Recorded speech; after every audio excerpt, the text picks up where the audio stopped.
こんにちは、終わりです。今回は大きな藤を盆栽鉢に植えて藤盆栽にしたいと思います。かなり大きいので庭に植えようと思いましたが、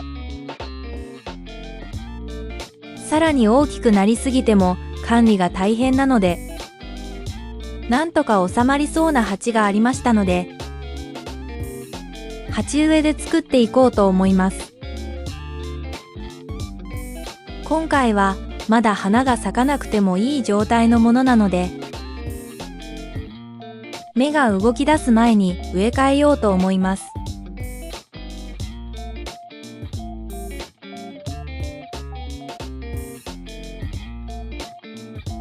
花を観賞できるようなある程度完成されたものは、花への負担を避けるために、花後の葉すかしの時や秋に根の処理をして植え替えた方がいいみたいです。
ご視聴ありがとうございました。